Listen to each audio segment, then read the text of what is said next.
తాత్కాలికంగా ఏం చేయాలి, ఒక టైం బౌండ్ ప్రోగ్రాంలో ఏం చేయగలుగుతాం, దీర్ఘకాలంలో ఏం చేయగలుగుతామో మనం అందరం ఆలోచించుకుని అలాంటి సమస్యల్ని పరిష్కారం చేయాల్సిన బాధ్యత మనందరి పైన ఉంది. అంతేకాకుండా ఈరోజు ఇక్కడుండే ఎమ్మెల్యేలందరినీ కోరుతున్నాం, మనందరి పైన ఒక పవిత్రమైన ఉన్నతమైన బాధ్యతని తెలుసుకొని నడవాల్సిన అవసరం ఉంది. చట్టసభల్లో సభ్యుల ప్రవర్తన, వ్యాఖ్యలు, చర్చలు, మనం ఏదో ఇక్కడ అపోజిషన్ ఉంటే అపోజిషన్కే జవాబుదారితనం, వాళ్ళ మీద మాట్లాడాలనే ఆలోచన కాకుండా మనం మాట్లాడే విషయాలు రాష్ట్రం మొత్తం ప్రజలంతా వాచ్ చేస్తూ ఉంటారు. మీ నియోజకవర్గంలో ఉండే ప్రజానీకం వాచ్ చేస్తారు, రాష్ట్రమంతా వాచ్ చేస్తారు. ఒక సభ్యుడిగా మీరు సమర్థవంతంగా పనిచేస్తే ఎక్కడ లేని గౌరవం వస్తుంది. దానికి మనందరం కృషి చేయాల్సిన అవసరం ఉంది. అయితే ఓసారి బాధేస్తుంది, గడిచిన 5 సంవత్సరాలు శాసనసభ అంటే చాలా భిన్నంగా నడిచింది. ఎంతో పవిత్రమైన శాసనసభను గత ప్రభుత్వం ఒక వికృతమైన పోకడలు, నీచ రాజకీయాలు, వ్యక్తిత్వ హననానికి ఒక వేదికగా చేశారు. ఇదే అసెంబ్లీలో దూషణలు, బూతులు, విక్కరింతలు, కక్ష సాధింపులు, మైకు లేకుండా పోవడం ఒకటి కాదు, చాలా సమస్యలు వచ్చాయి.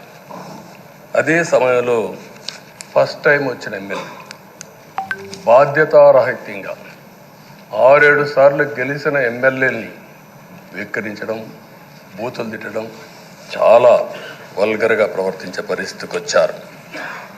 ఆ రోజు ప్రభుత్వం యొక్క వైఫల్యాల్ని వశం చేస్తే వాళ్ళపైన సభలోనే దాడి చేయడం, నీచంగా మాట్లాడడం, వాళ్ళ మనోభావాలు దెబ్బతీయడం, ఇవన్నీ చేసే పరిస్థితికి వచ్చారు. ఇక్కడుండే నాయకులు నేను చూశాను. ఆ రోజు తెలుగుదేశం పార్టీ 23 మంది గెలిచాం. జనసేన లేరు, బీజేపీ లేరు. కానీ ఆ 23 మందిని గెలిచినాక ఇదే అసెంబ్లీకి వస్తే వాళ్ళు ప్రవర్తించిన తీరు మీరు చూస్తే చాలా బాధాకరంగా ఆ రోజు పనిచేసే పరిస్థితికి వచ్చారు. ఆ రోజు ఒక్క విషయం మీరు చూస్తే,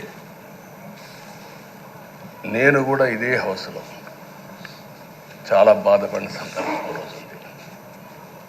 మెంబర్స్ అందరం ఉన్నాం. నన్ను గురించి, నా కుటుంబాన్ని గురించి ఇష్టానుసారంగా మాట్లాడితే కనీసం యాక్షన్ తీసుకోవడానికి నాకు మైక్ ఇవ్వమని అడిగాను. మేము నిరసన తెలియజేసి ఎడతామని మైక్ అడిగితే మైక్ ఇవ్వలేదు. ఇవ్వకుండా మీరు చూస్తే మామూలు సంఘటన కాదు. ఆ రోజు నేను ఒక మాట చెప్పాను, ఇది గౌరవ సభ కాదు, మీరు నాకు మైక్ కూడా ఇవ్వడం లేదు. మైక్ ఇవ్వకపోయినా నేను స్టేట్మెంట్ ఇవ్వాలి కాబట్టి ఇచ్చేడతాను రికార్డు కోసం అని చెప్పి గట్టిగా లేచి ఇదే సీట్లో కూర్చొని ఆ రోజు నేను చెప్పింది అదే వర్డ్స్ మీకు రిపీట్ చేస్తున్నాను. నేను స్టేట్మెంట్ ఇవ్వాలనుకున్నాను, మీరు మైక్ ఇవ్వకుండా చేశారు. అయినా నాకు బాధ లేదు. మళ్ళీ చెప్తున్నా, ముఖ్యమంత్రిగానే ఈ హౌస్కు వస్తాను తప్ప అదర్వైజ్ రాజకీయాలు అవసరం లేదు. ఇది ఒక గౌరవ సభ కాదు. ఇలాంటి గౌరవ సభలో నేనుండనని మరొక్కసారి చెప్తూ మీకు నమస్కారం. ప్రజలకు విజ్ఞప్తి చేస్తున్నా, నా అవమానం మీరు అందరూ అర్థం చేసుకొని నిండు మనసుతో ఆశీర్వదించాలని కోరుతూ ఈ సభ నుంచి వాకౌట్ చేస్తున్నానని చెప్పి వాకౌట్ చేసి బయట ప్రెస్ కాన్ఫరెన్స్ పెట్టాను. ఎందుకు ఈ విషయం చెప్తున్నానంటే, నా జీవితంలో ఇది 9వసారి నేను ఎమ్మెల్యే. ఈ రాష్ట్రంలో తెలుగు జాతిలో నాకు వచ్చిన అవకాశాలు ఏ నాయకుడికి రాలేదు. 14 సంవత్సరాలు ముఖ్యమంత్రిగా పనిచేశాను. ఇప్పుడు మళ్ళీ ముఖ్యమంత్రి అయ్యాను. 15 సంవత్సరాల అపోజిషన్ పార్టీ లీడర్గా పనిచేశాను. కానీ తిరుపతిలో నా పైన దాడి జరిగింది. 24 క్లేమోర్ మైన్స్ నా మీద బ్లాస్ట్ చేశారు. ఆ రోజు కూడా నా కళ్ళలో నీళ్ళు రాలేదు. మొట్టమొదటిసారిగా ఎలాంటి సంబంధం లేని నా సతీమణి పైన ఆరోపణలు చేశారు. ఆ ఒక్కరిపైన కాదు, ఈ రాష్ట్రంలో ఆడపడుచులందరిపైన, గౌరవంగా బ్రతికే ఆడబిడ్డలందరినీ అవమానం చేయడం, సోషల్ మీడియాలో పెట్టడం, క్యారెక్టర్ అసాసినేషన్ చేయడం, ఇలాంటి చాలా సంఘటనలు జరిగాయి. దానికి పరాకాష్ఠగా మరో శాసనసభ్యులు కానీ,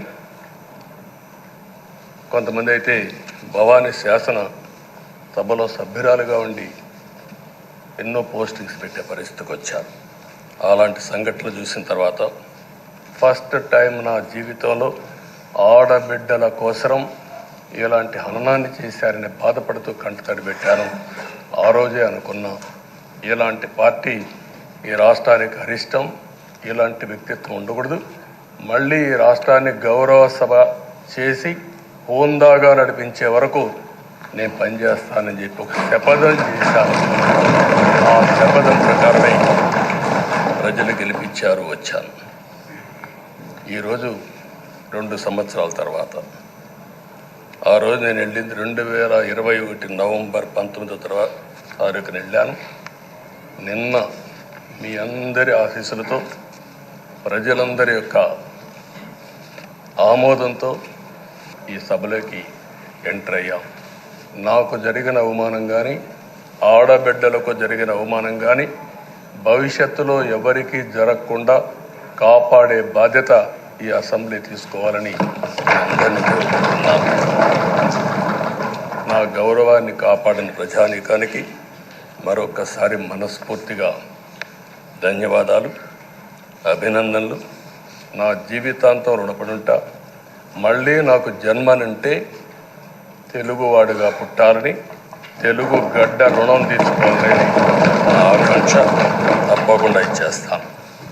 మొన్న మీరు ఒక్కసారి చూస్తే ఎన్నికల్లో ఇక్కడుండే శాసనసభ్యులందరికీ అనుభవం ఉంటుంది. ఎక్కడో అమెరికాలో ఉండే వ్యక్తులు 5 లక్షలు 10 లక్షల రూపాయలు ఖర్చు పెట్టుకుని ఓటొచ్చి ఓటేయడం, నెల 2 నెలలు పనిచేసే పరిస్థితికి వచ్చారు. వేరే రాష్ట్రాల్లో ఉండే ప్రతి ఒక్కరూ ఇది నా బాధ్యత అనే ఉద్దేశంతో అందరూ వచ్చి ఓట్లేసే పరిస్థితికి వచ్చారు. కొన్ని సంఘటనలు చూస్తే ఆశ్చర్యం వేస్తుంది. హైదరాబాద్ నుంచి ఎన్నికల ముందు రోజున 55 ట్రైన్లు వేశారు. 55 ట్రైన్లో ఫుట్పాత్లపై నిలబడుకొని వచ్చారు. ఏసీలో ఫుల్గా, మామూలుగా ఏసీ అంటే ఒక ప్రెషర్ ఉంటుంది, ఎక్కువ మంది ఉంటే గాలి ఆడదు. అయినా కూడా లెక్క పెట్టుకోకుండా వచ్చారు. వీళ్ళందరినీ మనం పిలిస్తే రాలా, మనం ఆర్గనైజ్ చేస్తే రాలా. కానీ ప్రజలు గెలవాలి, ఈ రాష్ట్రాన్ని కాపాడుకోవాలని పిలిపించాం. ఎన్డీఏ, పవన్ కళ్యాణ్ గారు, బీజేపీ, తెలుగుదేశం ముగ్గురం కలిసి దాంతో స్పందించి పెద్ద ఎత్తున ప్రతి ఒక్కరూ మా బాధ్యతను వచ్చారు. అదే మాదిరిగా పేదవాడు భోజనం తెచ్చుకొని బస్సుల్లో వచ్చి ఓటేసి మళ్ళీ వెళ్ళారు.